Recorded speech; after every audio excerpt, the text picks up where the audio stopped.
we talk this about you talk this about no gi gi situation. Right now, he's trying pin my arms, pin my legs to move around me. This is horrible for me. Every single time I let this happen, what's happened? He's gonna try to pass my guard. We talked about that earlier. He's gonna try to get side control on me, and side control can be really hard. Oh, why shot is really hard? Because if you get side control with somebody wearing gi, it's already hard to escape when they can touch his gi and push and pull. Imagine somebody without gi, somebody heavier, alright, on top of me. It'd be very hard to touch my hands in the right place. So I have to worry about that. Alright? So when he does that, you have to protect him this. Oh, Charlene, but you know, I see his neck under protection. Can I go to his neck right away? Sometimes yes. But sometimes when you go, when you're not blocking his attack, alright, and go to right away attack back, sometimes in a lot of things that means correct. On that situation, sometimes you have to see, alright, if I go to guillotine, I have to use my legs to move my body. Okay, yes, no. So you have to know that.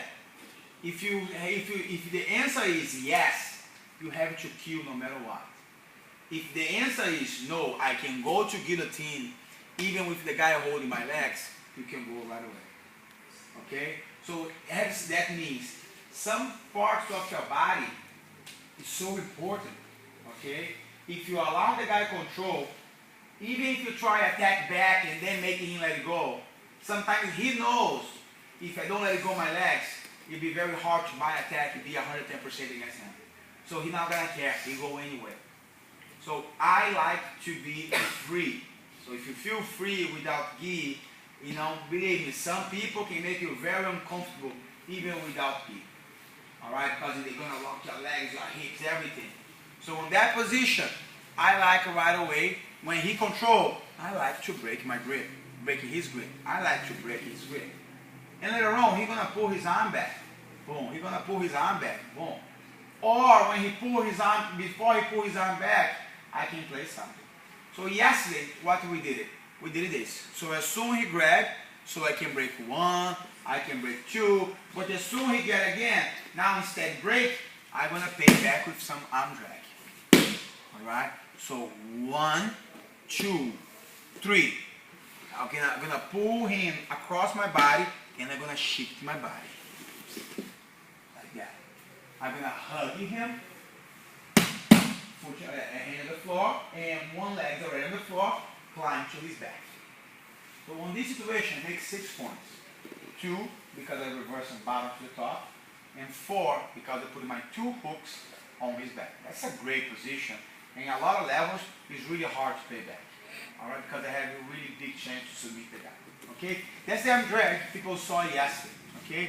So today, we're going to pretty much stick with the arm drag, but we're going to add something. Okay?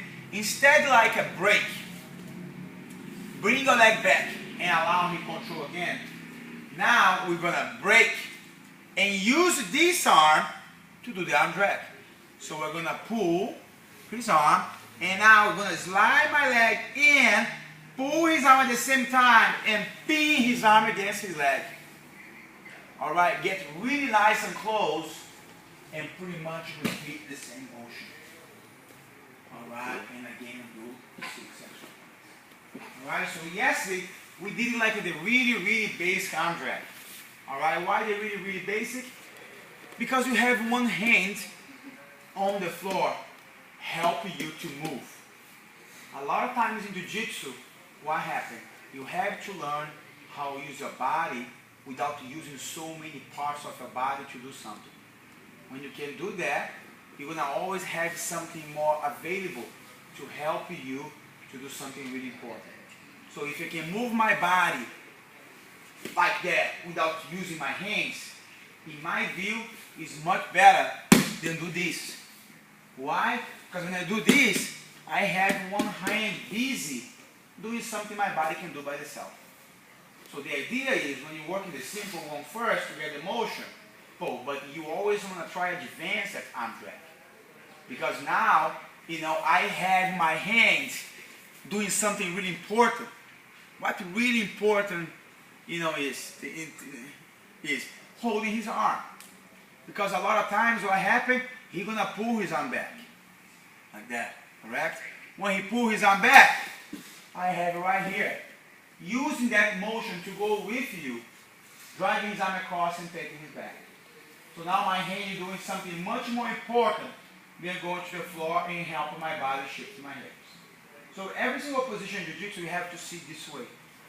Okay, in the beginning time, you have a lot of things. Oh, my foot does that, my knee does that, my ankle does that, my toe does that, my feet does that, my head does that, my nose does that, my mouth does that. But in some point, I put what? 10 parts, I put 20 parts. In some point, it becomes 7, become 2, become 1. And in some point, like a bloop, you flow. So that's the idea. And that's the idea for no-gi. Because no-gi is much harder than gi. If you think no-gi is easier than gi, no-gi is much harder. Alright? Because no-gi, in my view, you have to learn with gi first. Get a good fundamental with gi. You know, refine your game, and then go to no-gi. No-gi, basically, the guys like no-gi more than gi is the strong guys. Why? Nothing. You know, a lot of people.